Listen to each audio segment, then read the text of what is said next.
जय श्री श्याम। कुछ पल ऐसे आते हैं जब आसमान खामोश हो जाता है, हवा रुक जाती है और भीतर कहीं गहरे से एक आवाज आती है, रुको, सुनो, यह संदेश तुम्हारे लिए है। आज वही पल है जो इस वीडियो तक पहुंचा है। वह यहां संयोग से नहीं आया, बाबा श्याम ने उसे यहां भेजा है, क्योंकि कुछ ऐसा होने वाला है जो तुम्हारी जिंदगी बदल सकता है। और बाबा चाहते हैं कि पहले तुम यह सुनो, ध्यान से सुनो। हर शब्द तुम्हारे लिए है। इस धरती पर अनगिनत मंदिर हैं, अनगिनत देवता हैं, अनगिनत रास्ते हैं भगवान तक पहुंचने के, लेकिन खाटू श्याम बाबा का दरबार उन सब से अलग है। क्यों? क्योंकि यहां कोई भेदभाव नहीं होता, यहां कोई ऊंचा नहीं, कोई नीचा नहीं, यहां कोई अमीर नहीं, कोई गरीब नहीं। यहां बस एक चीज देखी जाती है और वह है तुम्हारे दिल की सच्चाई।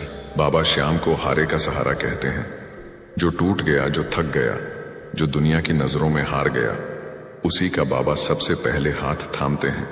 और आज का यह संदेश भी उन्हीं लोगों के लिए है जो किसी न किसी तरफ से थके हुए हैं, जो रात को तकिए पर सिर रखते हैं और आंखें बंद होने से पहले एक बार आसमान की तरफ देखकर कहते हैं, बाबा अब तुम ही जानो। वही लोग आज यह वीडियो देख रहे हैं और बाबा का संदेश है, मैं जानता हूं, मैं हमेशा से जानता था और मैं तुम्हारे साथ हूं। लेकिन रुको, इससे पहले कि हम आगे बढ़ें, बाबा का एक संकेत है, एक गुप्त संकेत जो सिर्फ वही समझेगा जिसका दिल सच्चा है, जिसने कभी बाबा से कुछ मांगा हो और मन में यह डर भी रहा हो कि मैं कहीं उनके लायक तो नहीं, जिसने मंदिर में जाकर आंखें बंद की और भीतर से रो दिया हो बिना किसी को बताए। उन्हीं के लिए यह संकेत है और वह संकेत हम इस स्क्रिप्ट में आगे बताएंगे। लेकिन पहले यह समझना जरूरी है कि बाबा श्याम कौन है, क्योंकि जब तुम उनकी असली पहचान जानते हो तब उनका हर संदेश, हर संकेत, हर आशीर्वाद 10 गुना ज्यादा गहरा लगता है। त्रेता युग और द्वापर युग के संगम पर जब महाभारत का भीषण युद्ध होने वाला था, तब एक ऐसे योद्धा का जन्म हुआ जिसकी वीरता की कोई सीमा नहीं थी। उसका नाम था बर्बरीक। बर्बरीक घटोत्कच के पुत्र, महाबली भीम के पोते। उनकी मां अहिलवती ने उन्हें भगवती दुर्गा की उपासना से प्राप्त किया था और भगवान शिव की कृपा से बर्बरीक को 3 बाण मिले थे। 3 ऐसे बाण जो अकेले पूरी महाभारत को पलटने की शक्ति रखते थे। वे युद्ध में जाना चाहते थे।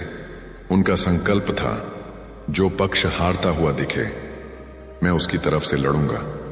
यह उनका न्याय था, यह उनकी नीति थी।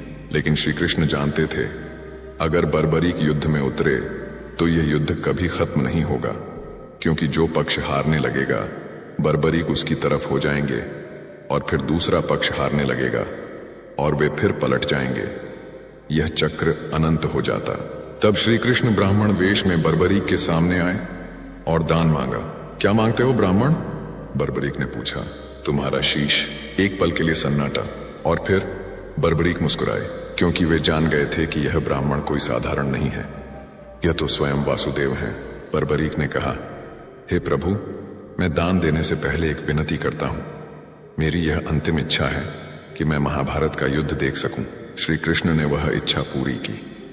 बर्बरीक का कटा हुआ शीश एक पहाड़ी पर रखा गया और वहां से उन्होंने पूरा युद्ध देखा। और जब युद्ध समाप्त हुआ तो श्री कृष्ण ने उस शीश से पूछा, इस युद्ध का श्रेय किसे जाता है? बर्बरीक का उत्तर था, सिर्फ श्री कृष्ण के सुदर्शन चक्र को, जो हर तरफ घूम रहा था, और श्री कृष्ण की द्रौपदी के वस्त्र बढ़ाने वाली कृपा को। श्री कृष्ण प्रसन्न हुए और उन्होंने वरदान दिया, कलयुग में तुम श्याम नाम से पूजे जाओगे। तुम्हारे नाम से जो मांगेगा उसे मिलेगा। तुम हारे का सहारा बनोगे।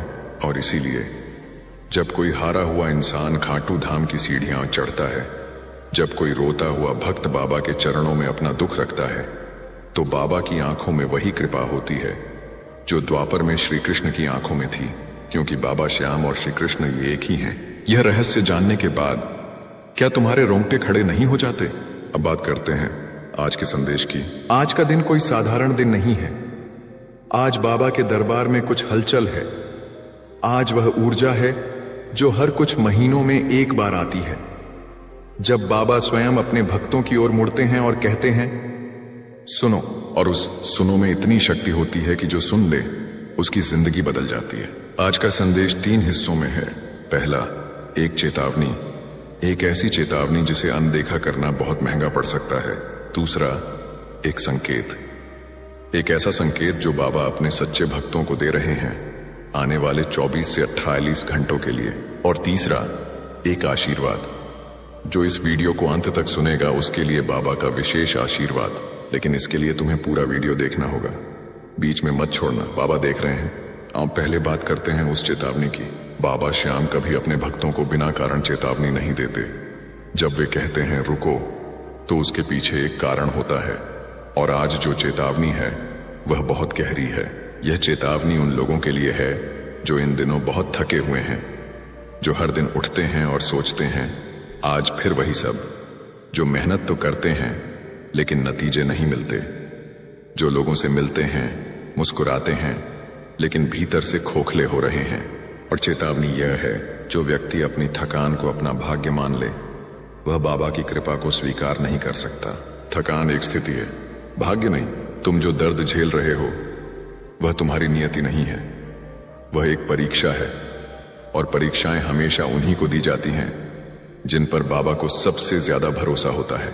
सोचो, जब तुम किसी बच्चे को कठिन सवाल हल करने देते हो तो इसका मतलब क्या होता है? इसका मतलब होता है कि तुम्हें उस पर भरोसा है। जिस बच्चे को तुम कमजोर मानते हो उसे तुम कठिन सवाल नहीं देते। तो जब बाबा तुम्हें कठिन परिस्थिति में डालते हैं तो वे तुम पर भरोसा कर रहे हैं। लेकिन चेतावनी यह है, इस परीक्षा में एक जाल है। वह जाल है तुलना। जब तुम दूसरों को आगे बढ़ते देखते हो और खुद को पीछे खड़ा पाते हो तो मन में एक झर घुलने लगता है। वह क्यों आगे गया, मैं क्यों नहीं? उसे तो बाबा ने सब दे दिया, मुझे क्यों नहीं? मेरी भक्ति में क्या कमी है? यह विचार, यही जाल है। और बाबा कह रहे हैं, इस जाल में मत फंसो, क्योंकि तुम्हारी राह अलग है, तुम्हारा समय अलग है। जो बीज तुमने बोया है वह जड़ें जमा रहा है भूमि के नीचे, अभी दिख नहीं रहा। लेकिन जिस दिन वह फूटेगा वह पूरे बगीचे में सबसे ऊंचा पेड़ होगा। अब एक कहानी सुनो। राजस्थान के एक छोटे से गांव में, नाम था बिट्टू। बिट्टू एक किसान का बेटा था। उसके पिता ने उसे पढ़ाया था बड़ी मुश्किल से, खेत बेचकर, कर्ज लेकर। और बिट्टू ने भी मन लगाकर पढ़ाई की। शहर में नौकरी के लिए गया। साल भर, 2 साल, 3 साल, हर बार इंटरव्यू में जाता और वापस आता खाली हाथ। उसके गांव के दोस्त आगे बढ़ गए थे, किसी को नौकरी मिल गई, किसी का व्यापार चल गया। बिट्टू हर रात अपने कमरे में बैठकर सोचता, बाबा मैंने क्या गलत किया? एक दिन उसने एक बूढ़े से सुना, बेटा खाटू में जाकर बाबा से मांगो। बिट्टू के पास पैसे नहीं थे, लेकिन पैदल चला गया। 3 दिन का रास्ता, धूप में, भूखे प्यासे। जब खाटू के दरबार में पहुंचा तो उसने कुछ मांगा नहीं, बस रोया, घंटों रोया। और जब उठा तो मन हल्का था, जैसे कोई बोझ उठा लिया गया हो। घर लौटा। अगले हफ्ते एक कंपनी का फोन आया, एक ऐसी नौकरी जो उसने सोची भी नहीं थी, उसकी योग्यता से कहीं बेहतर। लेकिन कहानी यहां खत्म नहीं होती। 5 साल बाद बिट्टू उस कंपनी का मैनेजर बन चुका था। उसके जो दोस्त उससे आगे निकल गए थे उनमें से कई उसके नीचे काम कर रहे थे। बिट्टू अक्सर कहता है, अगर उन 3 सालों में मुझे नौकरी मिल जाती तो मैं सिर्फ एक क्लर्क बन जाता। बाबा ने मुझे रोका था क्योंकि वे मुझे मैनेजर बनाना चाहते थे। क्या सुनकर अपने आप से पूछो, क्या तुम्हारे साथ भी ऐसा हो रहा है? क्या तुम्हें भी लग रहा है कि रास्ता रुका हुआ है? अगर हाँ, तो समझ लो कि बाबा तुम्हारे लिए कुछ बड़ा तैयार कर रहे हैं। रुकावट एक संकेत है, अभी नहीं, इससे बड़ा तुम्हारे लिए आ रहा है। अब बात करते हैं उस गुप्त संकेत की जो सिर्फ सच्चे भक्त समझेंगे। बाबा श्याम के दरबार में एक परंपरा है, जब बाबा किसी भक्त को अपनी विशेष कृपा देना चाहते हैं तो वे कुछ संकेत भेजते हैं। यह संकेत इतने सूक्ष्म होते हैं कि जो दुनियादारी में डूबा हो वह देख ही नहीं पाता, लेकिन जिसका दिल सच्चा हो वह तुरंत पहचान लेता है। यह संकेत क्या है? पहला संकेत, अचानक मन में शांति। जब जीवन में सब तरफ तूफान हो और अचानक किसी एक पल में मन शांत हो जाए, जैसे आंधी बंद हो गई, यह बाबा का संकेत है। वे कह रहे हैं, मैं यहां हूं। जिनके साथ पिछले कुछ दिनों में यह हुआ हो उनके लिए बाबा का विशेष संदेश है। दूसरा संकेत, किसी पुराने भक्त का अचानक याद आना। कभी कभी ऐसा होता है कि अचानक किसी बुजुर्ग की बात याद आती है जो बाबा की भक्त थी, या कोई पुरानी बात याद आती है जब बाबा ने कृपा की थी। यह भी बाबा का संकेत है। वे तुम्हें याद दिला रहे हैं कि मैंने पहले भी तुम्हें नहीं छोड़ा था, अब भी नहीं छोड़ूंगा। तीसरा संकेत, यह वीडियो जो इस वीडियो तक पहुंचा, ये यूं ही नहीं हुआ। YouTube के एल्गोरिदम ने नहीं भेजा तुम्हें यहां, बाबा ने भेजा है, क्योंकि उन्हें तुमसे कुछ कहना था। और वह यह है, जो तकलीफ तुम पिछले कुछ समय से झेल रहे हो वह खत्म होने वाली है, और इसकी शुरुआत आने वाले 24 से 48 घंटों में होगी। अब यहां रुको। यह सुनकर तुरंत यह मत सोचो कि कल अचानक पैसे आ जाएंगे या कल नौकरी मिल जाएगी। बाबा उस तरह काम नहीं करते। बाबा की कृपा का रास्ता सूक्ष्म होता है। आने वाले 24 से 48 घंटों में कोई एक व्यक्ति तुम्हारे जीवन में आएगा, या एक विचार आएगा, या एक अवसर दिखेगा जो तुम्हारी समस्या का समाधान लेकर आएगा। लेकिन इसके लिए तुम्हें जागरूक रहना होगा। अगर तुम उदास होकर सोए रहे, अगर मोबाइल में डूबे रहे, अगर नकारात्मक विचारों में घिरे रहे, तो वह अवसर तुम्हारे सामने से गुजर जाएगा और तुम देख नहीं पाओगे। इसीलिए बाबा का संदेश है, जागो, अभी जागो। और इस जागने का एक तरीका है, आज रात जब सोने जाओ 10 मिनट के लिए शांत बैठो, आंखें बंद करो, बाबा श्याम का नाम लो और मन में बस यह भाव रखो, बाबा मैं तैयार हूं, जो भेजना चाहते हो भेजो, मैं देखूंगा, पहचानूंगा और स्वीकार करूंगा। यह एक प्रार्थना नहीं है, यह एक द्वार खोलना है। जिस भक्त ने यह किया उसके जीवन में परिवर्तन की शुरुआत होती है। अब एक और कहानी सुनो। उत्तर प्रदेश के एक छोटे से शहर में मथुरा के पास एक महिला रहती थी। नाम था सुमन देवी। वे 50 साल की विधवा थीं। उनके 2 बेटे थे, एक शहर में था, एक गांव में। सुमन देवी को एक समस्या थी जो वे किसी से नहीं कह पाती थीं। उनके बड़े बेटे की नौकरी छूट गई थी, घर में कर्ज था और उनका छोटा बेटा बीमार था। तीनों तरफ से तकलीफ। वे हर गुरुवार को खाटू श्याम बाबा के फोटो के सामने दीपक जलाती थीं और रोती थीं। बस यही उनकी भक्ति थी। मंदिर जाने की ताकत नहीं थी, पैसे नहीं थे। एक की रात उन्हें सपने में एक दृश्य दिखा, बाबा श्याम का दरबार, और बाबा ने कहा, सुमन तू अकेली नहीं है। बस यही, इससे ज्यादा कुछ नहीं। लेकिन जब वे उठीं तो उनकी आंखों में आंसू थे, लेकिन दर्द के नहीं, सुकून के। अगले दिन सुबह बड़े बेटे का फोन आया। उसके एक दोस्त ने एक नई जगह नौकरी दिलाई थी और उसी हफ्ते छोटे बेटे का बुखार भी उतर गया। सुमन देवी कहती हैं, बाबा ने कुछ बड़ा चमत्कार नहीं किया, बस कहा तू अकेली नहीं। और उस एक वाक्य ने मेरा हौसला इतना बढ़ाया कि सब ठीक हो गया।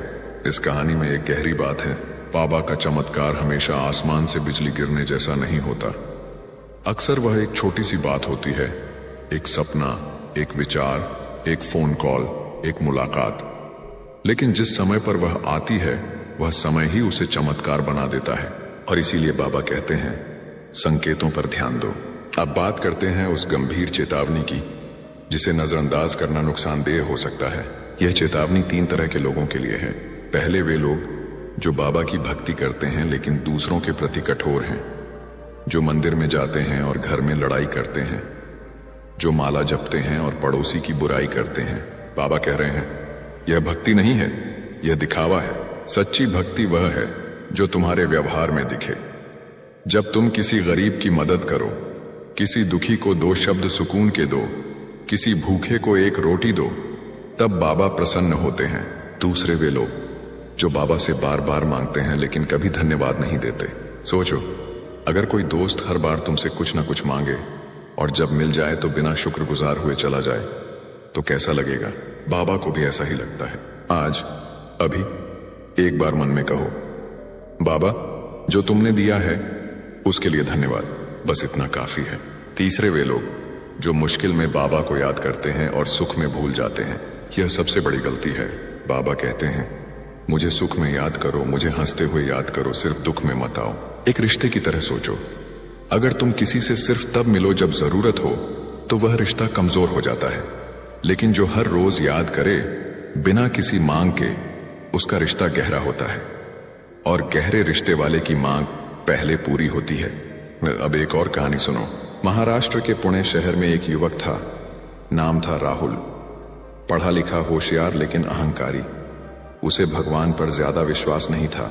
वह कहता था, जो करना है मैं खुद करूंगा, भगवान से मांगने की क्या जरूरत। उसका कारोबार अच्छा चल रहा था, पैसा था, शान थी।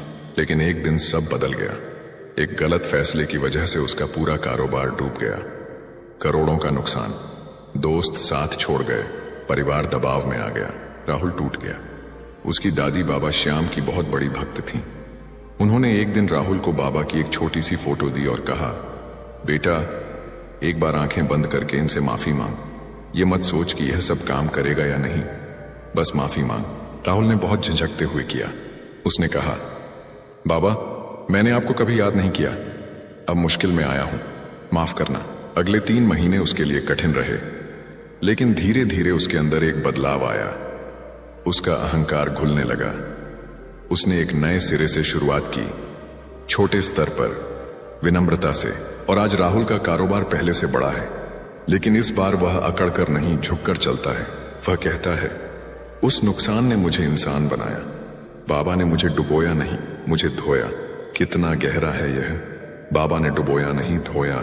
जब तुम्हारी जिंदगी में बुरा समय आता है तो यह सोचो, यह सजा नहीं है, यह शुद्धि है। बाबा उस सब को हटा रहे हैं जो तुम्हारे लिए अच्छा नहीं था, भले ही उस समय वह दर्दनाक लगता हो। जैसे सोने को शुद्ध करने के लिए आग में डालते हैं। सोना जलता नहीं, बस खोटापन जलता है। तुम सोने हो और यह समय आग है। अब थोड़ा रुककर एक बात सोचो, इस वीडियो में जो बातें अब तक सुनी, क्या उनमें से कोई बात तुम्हारे दिल को छुई? क्या कोई शब्द ऐसा था जो लगा, यह मेरे लिए ही कहा गया है? अगर हां, तो यह भी एक संकेत है।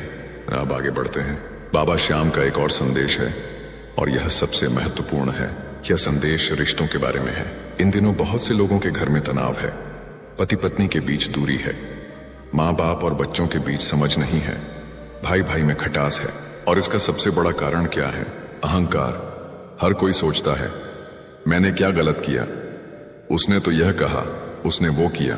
बाबा कह रहे हैं, यह मत देखो कि दूसरे ने क्या किया, यह देखो कि तुमने क्या किया। जो पहले झुक जाता है वही असली ताकतवर होता है, क्योंकि झुकना कमजोरी नहीं है, झुकना बाबा की शिक्षा है। बाबा ने खुद अपना शीश दान में दे दिया, और यही उनकी सबसे बड़ी ताकत बनी। इस एक कहानी और। पंजाब के अमृतसर शहर के पास एक गांव में 2 भाई रहते थे, हरप्रीत और गुरप्रीत। उनके पिता गुजर चुके थे। जमीन का बंटवारा होना था, और उसी बंटवारे पर दोनों में झगड़ा हो गया।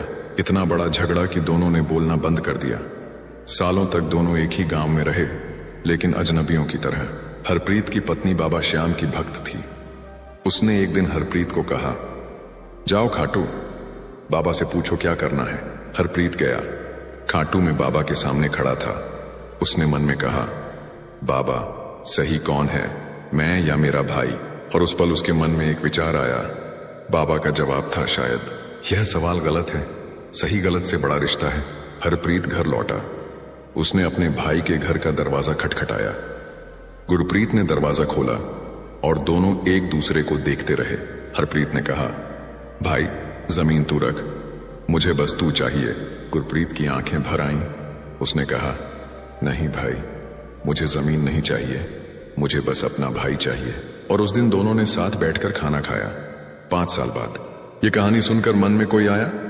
कोई रिश्ता जो टूटा हुआ है, कोई जिससे बरसों से बात नहीं हुई? बाबा का संदेश है, पहला कदम तुम उठाओ, क्योंकि जो पहले झुकता है बाबा उसे ऊंचा उठाते हैं। अब बात करते हैं एक और रहस्य की। खाटू श्याम बाबा के दरबार में एक खास बात होती है। जो भक्त वहां आता है और सच्चे दिल से मांगता है, उसकी मांग कभी खाली नहीं जाती। लेकिन यह मांग किस तरह मांगी जाए, यह बहुत जरूरी है।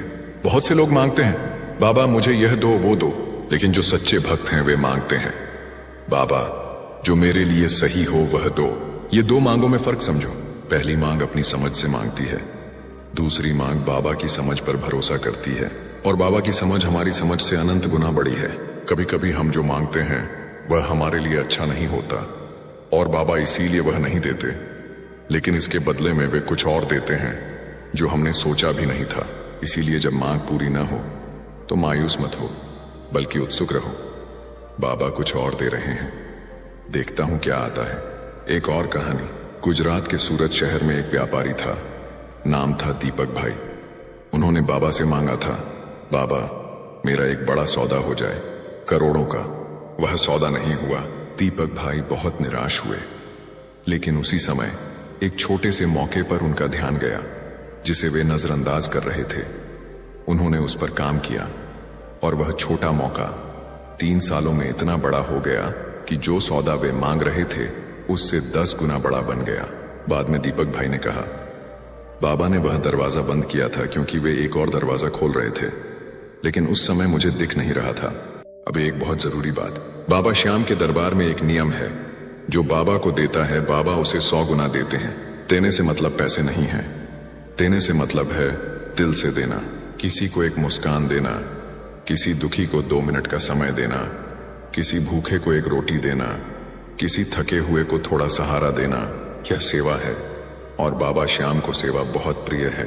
महाभारत में बर्बरीक ने जो महादान दिया, अपना शीश, वह सेवा ही थी, सबसे बड़ी सेवा। और उसी सेवा के कारण आज लाखों लोगों के जीवन में बाबा की कृपा है।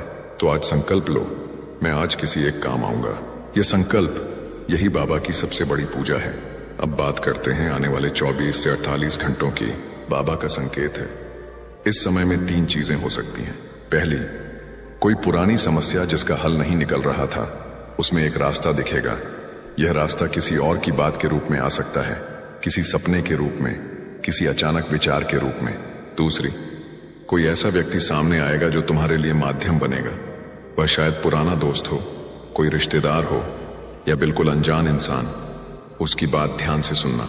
तीसरी, एक ऐसा अवसर मिलेगा जो छोटा लगेगा, उसे छोटा मत समझना, उस पर ध्यान देना। और यह सब देखने के लिए तुम्हें जागरूक रहना होगा। निराशा और उदासी की चादर हटाकर जागरूक रहना होगा। अब एक और कहानी। छत्तीसगढ़ के रायपुर शहर में एक लड़की थी, नाम था प्रिया। वह MBA कर चुकी थी। नौकरी के लिए 2 साल से कोशिश कर रही थी। हर बार अंतिम दौर तक जाती और बाहर हो जाती। उसकी माँ बाबा श्याम की भक्त थीं। वे हर गुरुवार प्रिया के लिए दुआ करती थीं। एक दिन प्रिया एक कैफे में बैठी थी। उसके सामने एक बुजुर्ग बैठे थे। उन्होंने देखा कि प्रिया उदास है। उन्होंने पूछा, बेटा क्या हुआ?